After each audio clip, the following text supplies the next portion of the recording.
এলাকায় দীর্ঘদিন ধরে চলছে পানীয় জলের সংকট। বহুবার আবেদন নিবেদন করেও সুরাহা হয়নি পানীয় জলের। জলপাইগুড়ির পাহাড়পুর অঞ্চলের ভগৎ সিং কলোনির বাসিন্দারা তাই ক্ষোভে ফেটে পড়লেন। যদিও জেলা পরিষদের সহকারী সভাধিপতি জানিয়েছেন খুব শীঘ্রই ওই এলাকায় পানীয় জলের সুরাহা হবে। জলপাইগুড়ি জেলার পাহাড়পুর অঞ্চল অন্তর্গত ভগৎ সিং কলোনি এলাকায় রয়েছে প্রায় ৩০০টি পরিবার। অভিযোগ, দীর্ঘ ২৭-২৮ বছর ধরে এলাকায় বিশুদ্ধ পানীয় জলের বন্দোবস্ত নেই। এলাকায় ২ টাইম কলের জলের ব্যবস্থা থাকলেও একটির উপরে ভোর ৪টে থেকে লম্বা লাইন পড়ে যায় পানীয় জল সংগ্রহের জন্য।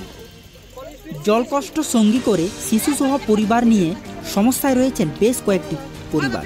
স্থানীয় বাসিন্দা মালতী বাড়ুই বলেন, দীর্ঘদিন থেকে পানীয় জলের সমস্যায় ভুগছি। স্থানীয় গ্রাম পঞ্চায়েত বা প্রশাসনকে জানিয়েও কোনো লাভ হয়নি। মাত্র 2টো ট্যাপ কলের উপর সকাল থেকে ভিড় জমেছে। জল নিয়ে প্রতিদিনে কাড়াকাড়ি অবস্থা। অনেকেই জল না পেয়ে ফিরে যান। যাদের আর্থিক অবস্থা ভালো তারা জল কিনে খাচ্ছেন, কিন্তু যাদের আর্থিক অবস্থা খুবই খারাপ তারা খুব কষ্টের মধ্যে জীবনযাপন করে চলেছেন। আমাদের একটা কল, এত বড় একটা বস্তির মধ্যে একটা কল, জল নিয়ে মারামারি খুনাখুনি হইতে থাকে। কেউ পায় না, বালতি নিয়ে চলে যায়, দাম নিয়ে চলে যায়। আমরা শুধু খাওয়ার জলটাই, আর কোনো কিছু না। এটা অনেক দিন হইলো, আমরা যতদিন বাড়ি করছি 2-1 বছর ভালো ছিল, তারপরের থেকে চলছে আজকে 30-35 বছর। যে পঞ্চায়েত সে করে না, বলা হয়েছে, অনেকবার বলা হয়েছে, কিন্তু কোনো গায়ে লাগাচ্ছে না কলটা নিয়ে। এখানে 300 বাড়ি হবে, সবাই কষ্ট করতে, সবাই, কোনো ব্যবস্থা নেই। সব অঞ্চলে বাড়ি ঘরের ভিতরে কল দেওয়া হয়েছে, আমাদের অঞ্চলে কল টল কিছু দেওয়া হয়নি। একটা ট্যাপের মধ্যে সবার একই রকম সমস্যা, সবার প্রত্যেকের ঘরে ঘরে কিনে খাচ্ছে, বা যাদের কেনার শক্তি আছে তারা কিনে খাচ্ছে, যাদের কেনার শক্তি নেই তারা তো কলের জলের অপেক্ষায় থাকে যে খাবে, বাচ্চা কাচ্চা নিয়ে খাওয়াবো। কুয়ার জল খাওয়া যায় না খোলা আকাশের নিচে। এই বাচ্চাগুলো সব এই কলের উপরে নির্ভরশীল। খুবই অসুবিধা, অবশ্যই অসুবিধা, মানে খুবই অসুবিধা। আমরা চাই যে আমাদের গলি গলিতে এক একটা করে কল দেওয়া হোক, তাহলে এখানে এত ভিড় হয় না। এলাকার উপর ব্যক্তি বাসন্তী শান্তি দেবী বলেন, ভোটের আগে নেতামন্ত্রী জনপ্রতিনিধিরা পানীয় জলের সমস্যা সমাধানের প্রতিশ্রুতি দিয়ে যান, কিন্তু ভোট পার হয়ে গেলে আর তাদের দেখা মেলে না। দিনে 2টো সময় এই সরকারি ট্যাপে জল আসে, কিন্তু লাইন দিয়েও সকাল থেকে জল পাওয়া যায় না।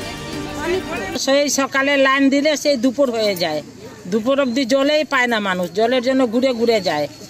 28 বছর, এই ধরেন 2-1 বছর ভালো ছিল, তারপরে থেকে এরকমই চলতেছে। জলের খুব সমস্যা, খুব অনেক, সবাই পুরা বস্তিতে এইখানেই লাইন দেয়। একটাই সমস্যা হচ্ছে কি, আমরা কল চাই, জল চাই, বলছি অনেকবার বলছি। আমি এটাও বলছি যে সবাই মিলে আমরা টাকা তুলে দিব, একটু জলটা, একটু কলটা ঠিক করাও, এটাও আমি বলছি। তো কই ঠিক হচ্ছেই না, ওই চলতেছে। সবাই তো এই সমস্যায় ভুগতেছে, বাচ্চা কাচ্চা সবাই আসে লাইন দিয়ে, সেই বিকাল হয়ে যায় দুপুরে লাইন দিলে। নেতারা এই যে লাইট দিব, জল দিব, কল দিব, সবই দিব, রাস্তা পাকা করে দিব, তোমার বাড়িতে কল দিব, ঘর দিব, সব কিছুই বলে। যখন ভোটের সময় হয় তখন, ভোট হয়ে গেলে শেষ, না ইয়ার দেখা শেখা নাই। বছর এইরকম হয়। এই দেখেন না, ড্রেন গুলা নোংরা, অত মশা মাছি, অত ড্রেন পরিষ্কার হচ্ছে না আজকে 2 বছর ধরে। তার রাস্তার সমস্যা হচ্ছে না। লাইট কোথায়? লাইটের যখন ভোট হবে না, এই মধ্যে লাইট হয়ে যাবে, এর মধ্যে লাইট লাগাই দিব। ওই লাইট লাগাই 5 বছর চলে যায়, লাইট আর না আসে না, ওই দিকে থেকে যায় লাইট। 5 বছর পরে আবার বলবে, আবার 5 বছর হবে, আবার লাইট লাগাই দিব। এইটাই চলতেছে আমাদের। এলাকার বাসিন্দা ওম সাহানি বলেন, দীর্ঘদিন থেকেই পানীয় জলের কষ্টে ভুগছে। সকলের দাবি এলাকায় বিশুদ্ধ পানীয় জলের জন্য আরও একটি ট্যাপ কল বসানো হোক। এলাকার রাস্তা ও পথবাতির সমস্যা রয়েছে বলে জানান বাসিন্দারা। এলাকার এই পানীয় জল সমস্যা নিয়ে জলপাইগুড়ি জেলা পরিষদের সহকারী সভাধিপতি দুলাল দেবনাথ বলেন, রাজ্যের মুখ্যমন্ত্রী মমতা বন্দ্যোপাধ্যায়ের স্বপ্নের প্রকল্প জলস্বপ্নের মাধ্যমে 2024 সালের মধ্যে প্রত্যেক ঘরে পানীয় জলের ব্যবস্থা হয়ে যাবে। ওই এলাকায় জলের সমস্যা রয়েছে তা আমার জানা আছে। ওই এলাকার বাসিন্দারা যাতে পানীয় জল পান তার জন্য দ্রুত পদক্ষেপ গ্রহণ করার আশ্বাসও দিয়েছেন জেলা পরিষদের সহকারী সভাধিপতি দুলাল দেবনাথ। আমরা খুব ইমিডিয়েট, আপনারা জানেন যে আমরা বাংলার মুখ্যমন্ত্রী মমতা বন্দ্যোপাধ্যায়ের জলস্বপ্ন যে প্রকল্পটা অত্যন্ত দ্রুততার সঙ্গে চলছে। 2024-এর মধ্যে প্রত্যেকের বাড়িতে ঘরে ঘরে জল পৌঁছে যাবে, মানে প্রত্যেকের বাড়িতে জল পৌঁছে যাবে।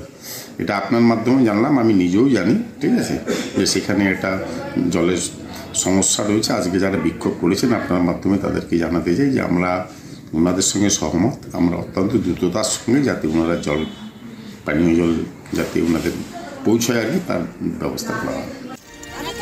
জলপাইগুড়ি থেকে গৌতম পালের রিপোর্ট, ট্রাইব টিভি।